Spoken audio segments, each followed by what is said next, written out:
আসসালামু আলাইকুম। এখন দেখবেন সংবাদ শিরোনাম।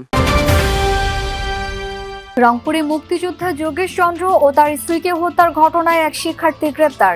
ঋণ পরিশোধের জন্য অর্থ লুট করতেই দুজনকে খুন।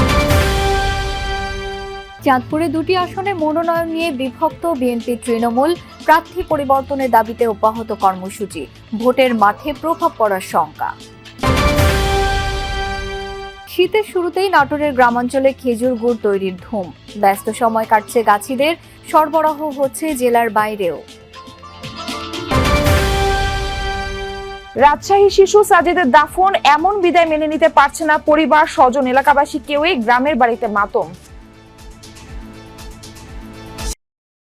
এতক্ষণ দেখছিলেন সংবাদ শিরোনাম, এখন দেখবেন বিস্তারিত। রংপুরের তারাগঞ্জে মুক্তিযোদ্ধা যোগেশ চন্দ্র রায় এবং তার স্ত্রী সুবর্ণা রায় হত্যার ঘটনায় মোরসালিন নামের একজনকে গ্রেপ্তার করেছে পুলিশ। তথ্য, বৃহস্পতিবার রাতে মোরসালিনকে তারাগঞ্জের খিয়ার জুম্মা এলাকার নিজ বাড়ি থেকে গ্রেপ্তার করা হয়। পুলিশের দাবি, ৮,০০০ টাকা ঋণ পরিশোধের জন্য যোগেশ চন্দ্রের বাড়ি থেকে অর্থ লুটের পরিকল্পনা করে মোরসালিন। হত্যা করে স্বামী স্ত্রীকে। তবে পুলিশের দেয়া তথ্য মানতে পারছে না নিহতের পরিবার। সুষ্ঠু তদন্তের দাবি তাদের। রংপুরের তারাগঞ্জে মুক্তিযোদ্ধা যোগেশ চন্দ্র রায় ও তার স্ত্রী সুবর্ণা রায়কে হত্যার ঘটনায় চাঞ্চল্য ছড়ায় দেশ জুড়ে। হত্যা রহস্য উদ্ঘাটনে মাঠে নামে আইনশৃঙ্খলা বাহিনী। বৃহস্পতিবার রাতে মোরসালিন নামে এক শিক্ষার্থীকে গ্রেফতার করে পুলিশ। শুক্রবার সকালে মোরসালিনকে নিয়ে ঘটনাস্থলে যায় পুলিশ। হত্যাকাণ্ডে ব্যবহৃত ধারালো অস্ত্র উদ্ধারে তল্লাশি চালানো হয় বাড়ির পাশের পুকুরে। এ সময় পুলিশ সুপার জানান, মোরসালিন বিএ প্রথম বর্ষের শিক্ষার্থী। আর্থিক সংকটের কারণে মাঝে মধ্যেই তাকে রাজমিস্ত্রির সহকারী হিসেবে কাজ করতে হয়। হত্যাকাণ্ডের ৩ দিন আগে যোগেশ চন্দ্রের বাড়িতে কাজ নেয় মোরসালিন। পুলিশ সুপারের দাবি, ৮,০০০ টাকা ঋণ পরিশোধের জন্য ওই বাড়ি থেকে অর্থ লুটের পরিকল্পনা করে সে।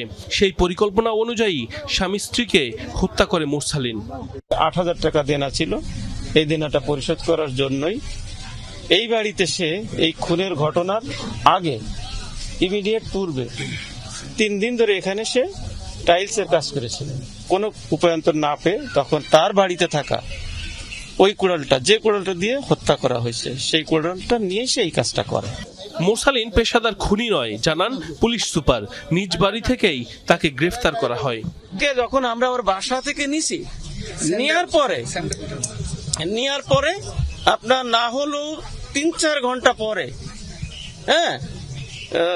সে বলছে যে এই সময় আমি বুঝছি যে এই ঘটনায় আমাকে গ্রেফতার করছে। চাঁদপুরের দুটি আসনে মনোনয়ন নিয়ে বিভক্ত হয়ে পড়েছেন বিএনপি নেতাকর্মীরা। প্রার্থী পরিবর্তনের দাবিতে বিভিন্ন কর্মসূচি পালন করছেন মনোনয়ন বঞ্চিত নেতাদের অনুসারীরা। তৃণমূলের কর্মীরা বলছেন, দলীয় কোন্দল নিরসন না হলে এর নেতিবাচক প্রভাব পড়তে পারে ভোটের ফলাফলে। বিএনপির প্রাথমিক প্রার্থী তালিকা ঘোষণার পরপরই উত্তাপ ছড়ায় চাঁদপুরের ফরিদগঞ্জে। মনোনয়ন পরিবর্তনের দাবিতে আন্দোলনে নামেন দলের একাংশের নেতাকর্মীরা। বিএনপির শক্ত ঘাঁটি হিসেবে পরিচিত চাঁদপুর ৪ আসন।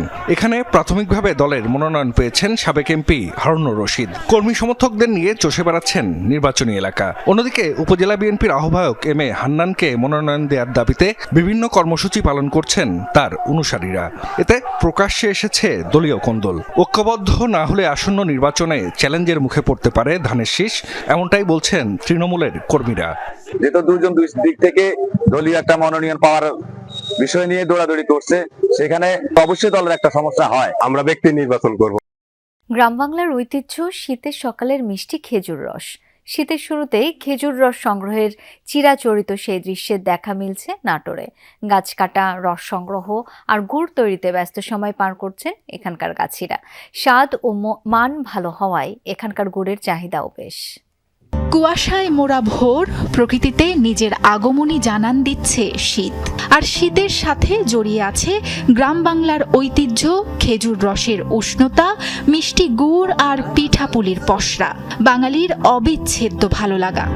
এই মৌসুমে পূব আকাশে সূর্য উকি দেওয়ার আগেই ব্যস্ত হয়ে পড়েন গাছিরা। সারি সারি খেজুর গাছ থেকে রস সংগ্রহের জন্য কাটা হয় নিপুণ দক্ষতায়। ঝুলন্ত মাটির হাঁড়িতে জমা হতে থাকে অমৃতসম খেজুর রস।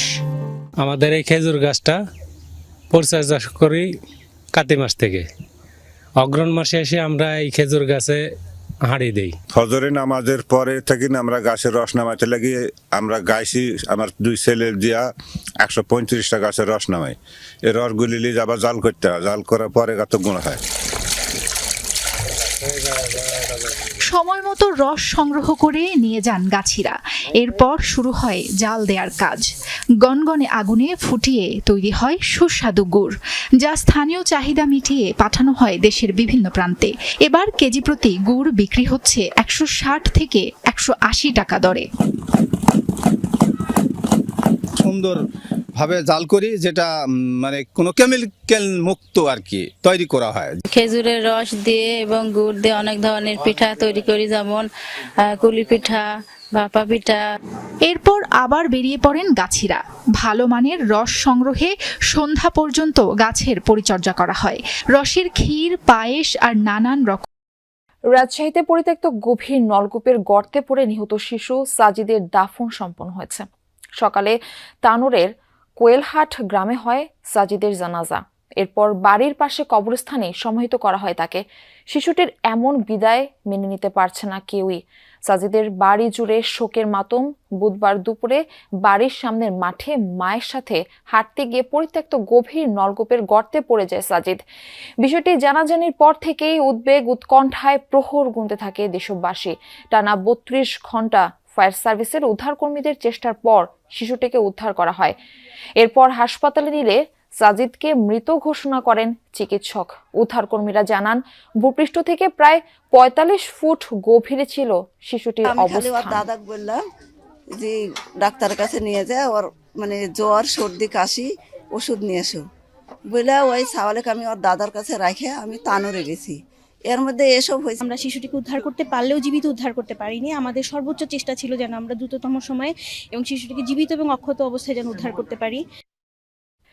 ফের ঢাকা দক্ষিণ সিটি কর্পোরেশনের গাড়ির চাপায় প্রাণ গেল 2 বিশ্ববিদ্যালয়ের শিক্ষার্থীর। ভোররাতে ডেমরার কোনাপাড়ায় হয় এই দুর্ঘটনা। একটি বিয়ে বাড়ির অনুষ্ঠান থেকে তারা বাসায় ফিরছিলেন। পুলিশ ঘাতক ট্রাকটিকে আটক করতে পারলেও পালিয়ে গেছে চালক। বৃহস্পতিবার সন্ধ্যায় বন্ধুর বোনের গায়ে হলুদের অনুষ্ঠানে যান ইরাম দেওয়ান ও তপু আহমেদ। তারা ইন্ডিপেন্ডেন্ট ইউনিভার্সিটি ও ইউনাইটেড ইন্টারন্যাশনাল বিশ্ববিদ্যালয়ের শিক্ষার্থী। অনুষ্ঠান শেষে ড্যামরার কোনাপাড়ায় একটি চায়ের দোকানে যান তারা। কিছুক্ষণ আড্ডা দিয়ে মোটর সাইকেলে করে বাসায় ফেরার পথেই ঘটে দুর্ঘটনা। ঢাকা দক্ষিণ সিটি কর্পোরেশনের একটি ময়লার গাড়ি ধাক্কা দেয় তাদের মোটরসাইকেল। ও বাইকটা নিয়ে জাস্ট চলে যাচ্ছিল, তখন একটা ময়লার গাড়ি ঢাকা দক্ষিণ সিটি কর্পোরেশনের, ওটা মানে এত জোরে স্পিডে আসছে অ্যান্ড রং সাইড দিয়ে এসে ওর বাইকের উপরে উঠাই দিছে। ওদেরকে ডোপ টেস্ট